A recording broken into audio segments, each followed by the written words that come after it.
è un disastro, è tutto rovinato, tutto rotto, non ci sono più case, fra un po' non ci sono più case. Come vi stanno sistemando? Avete qualche certezza? Stanno sistemando come possono, brandine, cose, però come sai in 30 anni non si è fatto niente qua per ripristinare la zona.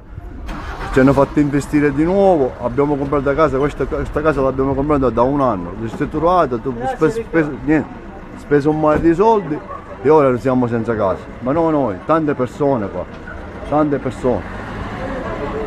Perché di nuovo abbiamo comprato, abbiamo fatto, tutto a regola, però il comune non ha fatto niente.